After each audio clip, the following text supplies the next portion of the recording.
يا نفس إن لم تظفري لا تجزعي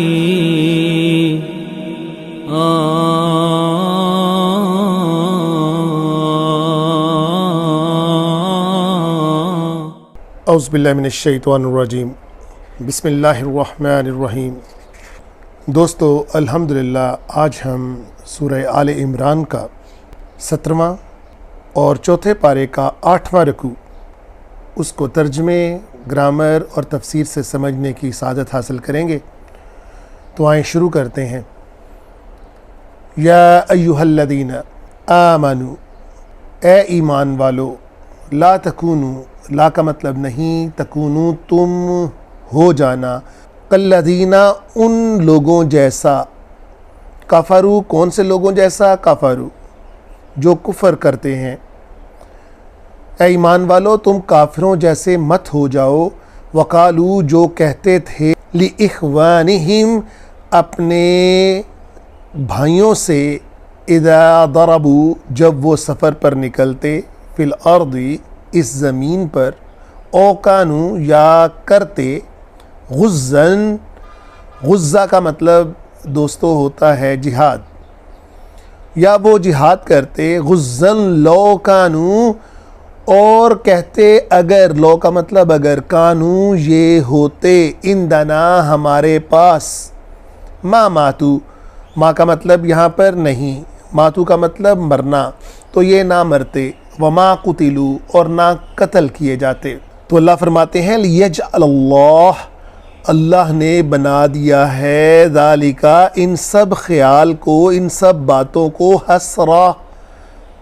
حسرت بنا دیا ہے ان کے لیے، حسرتاً فی قلوبہم ان کے دلوں کے اندر اب یہ حسرت ہے، واللہ یحیی اللہ ہیں جو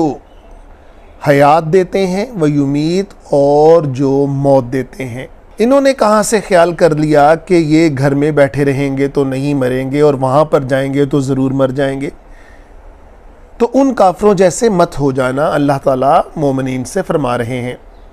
واللہ بما تعملون بصیر اور اللہ جانتے ہیں جو تم عمل کرتے ہو، وہ اس عمل کو دیکھ رہے ہیں، بصیر ہیں۔ وَلَئِن قُتِلْتُمْ اور اگر تم قتل کر دیے جاؤ، فی سبیل اللہ اللہ کے راستے میں، او متم اور یا تم مرو، لمغفرتم من اللہ ورحمہ تو مغفرت ہے دونوں صورتوں میں اللہ کی اور رحمت ہے، خیر مما یجمعون اس سے کہیں بہتر ہے، جو مما کا مطلب جو، یجمعون وہ جمع کرتے ہیں، مراد جو اپنے لیے وہ خیال کرتے ہیں کہ وہ ایسا کریں گے تو ایسا ہو جائے گا۔ مرنا تو ہر حال میں ہے، لیکن اگر وہ رستہ اللہ کا ہوگا تو اللہ کی عنایات بھی اس کے اوپر ہوں گی۔ اس کی مزید تفصیل ہم آگے آنے والی جو ہیں وہ آیات ان میں کرتے ہیں۔ وَلَئِن مُتُّمْ اور اگر تم مرتے ہو، او قتلتم یا تم قتل کیے جاتے ہو، لا کا مطلب یہاں لا نہیں ہے بلکہ لا ہے، اگر آپ دیکھیں فور شور، یعنی بہرحال، اللہ اللہ ہی کی طرف، تحشرون تمہیں جمع کیا جائے گا۔ فبما کا مطلب ہوتا ہے کی وجہ سے، رحمت من اللہ اللہ کی رحمت کی وجہ سے، لنت لہم یہ نبی صلی اللہ علیہ وسلم سے اللہ تعالیٰ فرما رہے ہیں کہ آپ لنت ہیں، آپ نرم دل ہیں، لہم ان کے لیے، ولو کنتا اگر آپ ہوتے، فظن کیا ہوتے، بد زبان، یعنی آپ کی زبان سے کچھ سخت الفاظ ان کے لیے نکلتے، غلیظ القلب یا سخت دل ہوتے، لنفضوا تو یہ بد دل ہو جاتے، من حولک آپ کے ارد گرد بیٹھنے سے۔ یہ اللہ تعالیٰ فرما رہے ہیں نبی صلی اللہ علیہ وسلم سے کہ آپ کی یہ جو نرم گوئی اور نرم گفتگو ہے، یہ بھی ایک نعمت ہے جس کی وجہ سے یہ آپ کے ارد گرد اکٹھے رہتے ہیں۔ فاعف عنہم ان سے درگزر کرو، واستغفر لہم اور ان کے لیے استغفار کرو، وشاورہم فی الامر اور ان سے مختلف کاموں میں مشاورت کر لیا کرو، ہم کا مطلب ان سے، اللہ تعالیٰ اپنے نبی سے فرماتے ہیں کہ مختلف لوگ مختلف اوقات کے اوپر مختلف باتیں کرتے ہیں تو ان سے درگزر کریں، اپنے دل کو رنجیدہ مت کریں اور ان کے لیے معافی کے طلبگار رہیں۔ اور جہاں تک مشاورت کا تعلق ہے تو اللہ تعالیٰ نے نبی صلی اللہ علیہ وسلم سے ان سے مشاورت کرنے کے لیے کہا، لیکن ایبسلیوٹ اختیار نبی صلی اللہ تعالیٰ علیہ وسلم کو ہی دیا۔ جیسے مختلف مقامات کے اوپر نبی صلی اللہ تعالیٰ علیہ وسلم نے مشاورت کی، بدر کے اوپر بھی مشاورت ہوئی کہ ان کے قافلوں کے اوپر حلہ بول دیا جائے کہ نہ، احد کے مقام کے اوپر مشاورت ہوئی کہ کہاں پر لڑا جائے۔ تو اس طرح نبی صلی اللہ علیہ وسلم مختلف مقامات کے اوپر اصحاب سے مشورہ کرتے رہتے تھے۔ فَإِذَا عَزَمْتَ، اور اگر آپ پختہ ارادہ کر لیں مشاورت کے بعد، فَتَوَكَّلْ عَلَى اللَّهِ، تو اللہ کے اوپر بھروسہ رکھے۔ ان اللہ، بے شک اللہ، یحب المتوکلین، محبت کرتے ہیں توکل کرنے والوں کے ساتھ۔ ان ینصرکم، اگر فتح دے تمہیں کون؟ اللہ، فلا غالب لکم، تو تمہارے اوپر کوئی بھی غالب نہیں آ سکتا۔ وَإِن یخذلکم، اور اگر وہ تمہیں چھوڑ دے، فَمَنْ ذَا الَّذِی، تو پھر کون ہوگا، ینصرکم، تمہیں فتح دینے والا، تمہاری مدد کرنے والا، من بعدی، اس کے بعد۔ بہت خوبصورت آیات کہ اگر اللہ ساتھ ہیں تو پھر پوری دنیا بھی ایک طرف ہو جائے تو کچھ نہیں بگاڑ سکتی، اور اگر اللہ ساتھ نہیں اور ساری دنیا ساتھ کھڑی ہو جائے تو آپ یقین کریں پھر بھی وہ تنہا ہی رہے گا، وہ بغیر مدد کے ہی مرے گا۔ وَعَلَى اللَّهِ فَلْيَتَوَكَّلِ الْمُؤْمِنُونَ، اور اللہ کے اوپر ہی بھروسہ کرتے ہیں کون؟ مومنین۔ وَمَا كَانَ لِنَبِيٍّ أَن يَغُلَّ، اور نہیں ہے شایان نبی کے کہ وہ غل کرے، وہ خیانت کرے۔ وَمَن يَغْلُلْ، اور جو بھی خیانت کرے گا، یاتی بما غلّ، وہ لائے گا اس خیانت کو یوم القیامہ، کب؟ قیامت والے دن۔ ثم، تب، توفیٰ، دیا جائے گا پورا بدلہ، کل نفس، ہر ایک جان کو، ما کسبت، جو وہ کرتا رہا، وہم لا یظلمون، اور اس کے اوپر ظلم نہیں کیا جائے گا۔ یہ آیات کی نزول اس طرح سے ہے کہ ایک دفعہ جنگ کے اندر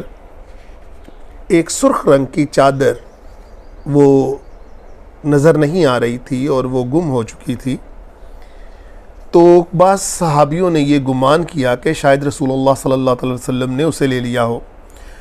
تو اس دن کے حساب سے اللہ تعالیٰ فرماتے ہیں کہ یہ شایان شان نہیں ہے نبی کے کہ وہ خیانت کریں، لہٰذا ایسا کبھی خیال اپنے دل میں کبھی مت لانا۔ افمن اتبع، الف شروع میں اس کا مطلب کویسچن، افمن اتبع، اور کیا جس نے پیروی کی، رضوان اللہ، اور وہ خوشنودی کے در پہ ہوا، کس کی خوشنودی کے؟ اللہ کی خوشنودی کے در پہ ہوا۔ کمن باء، کیا وہ اس جیسا ہے؟ کمن کا مطلب اس جیسا، باء کا مطلب ہوتا ہے جس نے مول لیا، بسخط، سخط کا مطلب ہوتا ہے ناراضگی، جس نے ناراضگی مول لی، من اللہ، اللہ کی، ومأواہ جہنم، اور اس کا ٹھکانہ جہنم ہے، وبئس المصیر، اور یہ بہت بری جگہ ہے، بہت برا ٹھکانہ ہے۔ ہم درجات عند اللہ، ان کے درجات اللہ کے پاس ہیں، یعنی جنہوں نے اللہ کی اتباع کی اور اس کی خوشنودی کے لیے اپنی ہر چیز قربان کی، ان کے درجات اللہ کے پاس ہیں۔ واللہ بصیر بما یعملون، اور اللہ بصیر ہیں، دیکھ رہے ہیں جو وہ عمل کرتے ہیں۔ یہ مسلمانوں کے اوپر یا کسی بھی قوم کے اوپر سب سے بڑا احسان ہوتا ہے جو اس آیت کے اندر اللہ تعالیٰ ان کو فرما رہے ہیں۔ لقد من اللہ، منّا کا مطلب ہوتا ہے احسان، بے شک احسان ہے اللہ کا، علی المؤمنین، مومنوں کے اوپر،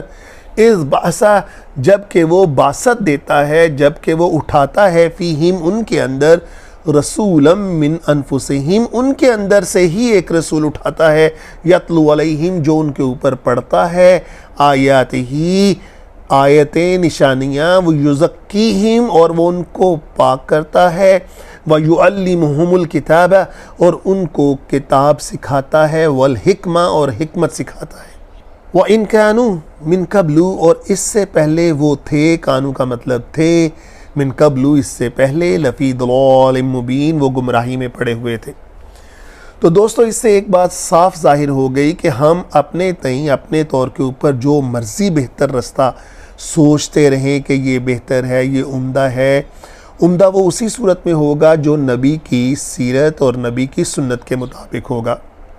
اور ان کی بتائی ہوئی شریعت کے مطابق ہوگا، ورنہ جتنے بھی خوبصورت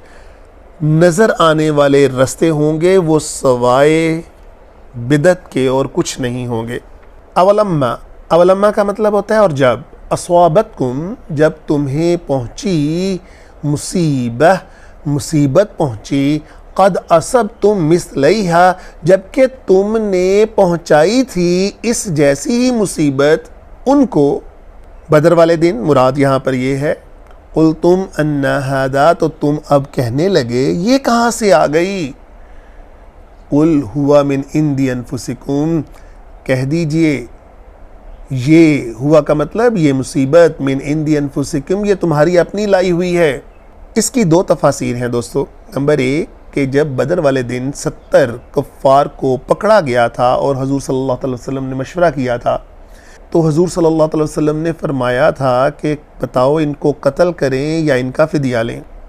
تو کیونکہ وہ ان کے ہی رشتہ دار تھے تو دل نہیں چاہتا تھا ان کو قتل کرنے کا، تو انہوں نے فدیے کے اوپر اکتفا کیا، حالانکہ حضرت عمر کہہ رہے تھے کہ ان کو قتل کیا جائے۔ اور یہی وہ رشتہ دار جب واپس پہنچے اور زیادہ مضبوط ہو کر پھر وہاں پر آئے ان سے لڑنے کے لیے، اگر یہ اس دن قتل کر دیے جاتے تو ان کے حوصلے ٹوٹ جاتے۔ اب ان کو یہ میسج چلا گیا تھا کہ اگر پکڑے بھی جائیں گے تو پیسے دے کر چھوٹ جائیں گے۔ اور نمبر دو، حضرت عبداللہ بن جبیر کے ہمراہ جو 50 اصحاب کی جو ٹولی وہاں پر تیر اندازوں کی مقرر کی گئی تھی انہوں نے نافرمانی کی تھی، تو یہ اس سلسلے میں یہ آیت کا نزول ہے۔ وما اصوابکم اور جو مصیبت تمہیں پہنچی یوم التقى الجمعان کس دن جب دو جماعتوں کی آپس میں مڈ بھیڑ ہوئی، تقا کا مطلب ملاقات، جمعان کا مطلب مڈ بھیڑ ہو جانا، فبإذن اللہ اللہ کی رضا کے ساتھ، اللہ کے حکم کے ساتھ، کیوں؟ وَلْيَعْلَمَ الْمُؤْمِنِينَ تاکہ وہ جان لے مومنوں کو، وَلْيَعْلَمَ الَّذِينَ نَافَقُوا اور وہ جان لے کن کو؟ منافقوں کو۔ وَقِيلَ لَهُمْ جب کہا گیا لہم ان سے، تعالو آؤ، قاتلوا فی سبیل اللہ کہ لڑو اللہ کے رستے میں، او ادفعوا اور دفاع کرو، قالوا تو وہ بولے، لو نعلم قتالا اگر ہمیں پتہ ہوتا، نعلم ہمیں پتہ ہوتا، قتالا کہ آج لڑائی ہونے والی ہے، لاتبعناکم تو ہم ضرور تمہاری پیروی کرتے۔ مراد بہانہ یہ بنایا کہ ہمیں تو پتہ تھا لڑائی ہونی نہیں ہے اس لیے ہم جا رہے ہیں۔ اب یہ کون تھے؟ یہ عبداللہ بن ابی تھا جو بالکل عین لڑائی کے وقت جب آمنے سامنے گروہ آ چکے تھے تو یہ 300 لوگوں کو لے کر پلٹا اور یہ بہانہ بناتے ہوئے پلٹا کہ ہم سے تو مشورہ لیا ہی نہیں جاتا، ہم نے تو کہا تھا مدینے میں رہ کر لڑیں۔ اب جب ایک بڑی تعداد ان کی لشکر کے ساتھ دیکھ لی تو انہوں نے دل چھوڑ دیا اور بہانہ بنانا شروع کر دیا، ہم سے تو پوچھا ہی نہیں جاتا لہٰذا ہمارا ساتھ جانے کی کیا ضرورت ہے، اور دیکھ لینا لڑائی تو ہونی کوئی نہیں ہے۔ حالانکہ اس وقت صحاب ان کو پکارتے رہے کہ یہ موقع نہیں ہے، تم کفار کا ساتھ دے رہے ہو، اس طرح سے چھوڑ کر مت جاؤ، مگر انہوں نے ایک نہ سنی۔ نبی صلی اللہ علیہ وسلم نے بھی پھر ان سے نظر اندازی کی اور ان کو چھوڑ کر آگے بڑھے، حالانکہ بہت تکلیف دہ مرحلہ ہوتا ہے عین لڑائی کے اندر سے ادھر ہو جانا۔ تو یہ عبداللہ بن ابی کے بارے میں یہ آیتیں اتری، ہم للکفر یومئذ اور وہ کفر کے اوپر تھے اس دن، اقربو قریب، منہم للایمان ایمان کی نسبت، یقولون وہ جو کہتے تھے بافواہہم اپنی زبانوں سے، مراد جو وہ بہانے بنا رہے تھے، ما لیس فی قلوبہم وہ ان کے دلوں میں نہیں تھا، یعنی بالکل برعکس کام کر رہے تھے، اس لیے یہ منافق تھے، وہ اندر سے ڈرے ہوئے تھے، اندر سے وہ لڑنا نہیں چاہ رہے تھے، لہٰذا وہ مسلمانوں کو چھوڑ کر جا رہے تھے، اوپر سے یہ مختلف بہانے تراش رہے تھے۔ واللہ اعلم بما یکتمون، اور اللہ جانتے ہیں جو یہ چھپا رہے ہیں۔ الذین قالوا، اور وہ لوگ جنہوں نے کہا لاخوانہم، اپنے بھائیوں سے، وقعدوا، اور بیٹھے رہے، لو اطاعونا، اگر یہ ہماری بات مان لیتے، ہماری اطاعت کر لیتے، ما قتلوا، تو یہ قتل نہ ہوتے۔ قل، کہہ دیجئے ان سے، فادرؤوا، تو ہٹا دو پھر، انفسکم، اپنی جانوں سے پھر ہٹا کے دکھا دو، کس کو؟ الموت، موت کو ہٹا کے دکھا دو، ان کنتم صادقین، اگر تم سچے ہو تو۔ ٹھیک ہے، اگر بیٹھ گئے ہو نا تو دیکھتے ہیں کتنی دیر تک بیٹھتے ہو، اگر تم سچے ہو تو پھر ہمیشہ کے لیے اپنی جانوں کے اوپر سے موت کو ہٹا کے دکھا دو۔ وَلَا تَحْسَبَنَّ الَّذِينَ قُتِلُوا، یہاں پر اللہ کی بہت خوبصورت تشریح ان لوگوں کے لیے جو اللہ کے راستے میں شہید ہوتے ہیں، وہ سن لیں، اور بہت مشہور آیت ہے یہ، وَلَا تَحْسَبَنَّ الَّذِينَ قُتِلُوا، اور مت خیال کرنا تم ان لوگوں کے بارے میں، قتلوا، جن کو قتل کیا گیا، فی سبیل اللہ، اللہ کے راستے میں، امواتا، وہ مر گئے ہیں، بلکہ احیاء، وہ زندہ ہیں، عند ربہم، اپنے رب کے پاس، یرزقون، اور وہ رزق پاتے ہیں، ان کو رزق دیا جاتا ہے۔ نبی صلی اللہ علیہ وسلم فرماتے ہیں کہ جو لوگ بھی شہید ہوتے ہیں اللہ کے راستے میں، وہ جنت میں جاتے ہیں، ان کو سبز رنگ کے پرندوں کے قالب میں رکھا جاتا ہے، اور وہ قندیلوں کے ارد گرد اڑتے پھرتے ہیں رب کی۔ تو اللہ تعالیٰ ان سے پوچھتے ہیں، اور بار بار پوچھتے ہیں کہ کسی چیز کی تمنا ہے، تو وہ صرف ایک ہی تمنا کا اظہار کرتے ہیں کہ یا اللہ، ہمیں اس دنیا میں دوبارہ بھیج، اور ہم تیرے رستے میں دوبارہ شہید ہوں۔ پھر حین، بہت خوش ہیں، بما آتاہم اللہ، جو اللہ نے ان کو عطا کیا، من فضلہ، اپنی فضل سے، ویستبشرون، اور وہ خوش ہیں، خوشیاں منا رہے ہیں، بالذین، ان لوگوں کے لیے، لم یلحقوا، جو ابھی ان سے نہیں آ ملے ہیں، بہم، ان سے، من خلفہم، اور جو ہیں ابھی پیچھے، یعنی وہ لوگ جو ابھی شہادت کی تلاش میں ہیں، ان کے لیے بھی وہ خوش ہیں کہ پریشان مت ہونا، یہ راستہ گھاٹے کا راستہ نہیں، یہ سودا کمی کا سودا نہیں ہے۔ اللہ خوف علیہم، نہ ان کے اوپر کوئی خوف ہے، ولا ہم یحزنون، اور نہ ہی وہ غم زدہ ہوں گے۔ یستبشرون، وہ خوش ہیں، بنعمت من اللہ، ان تمام نعمتوں کے اوپر، وفضل، اور اس کے فضل کے اوپر جو اللہ نے ان کو دی، وان اللہ، اور بے شک اللہ، لا یضیع، بالکل بھی ضائع نہیں کرتا وہ، اجر المؤمنین، کس کو؟ اجر المؤمنین، مومنوں کے اجر کو بالکل بھی برباد نہیں کرتا۔ تو دوستو، یہ بہت امپورٹنٹ رکوع کے اندر ہمیں بہت سی چیزیں پتہ چلیں، لیکن یہ اس وقت ہی پتہ چلیں گی جب ہم ان کو جانیں گے، پڑھیں گے۔ اللہ تعالی ہمیں قرآن کو پڑھنے اور سمجھنے کی توفیق عطا فرمائیں۔ وآخر دعوانا ان الحمدللہ رب العالمین۔ يا نفس إن لم تظفري لا تجزعي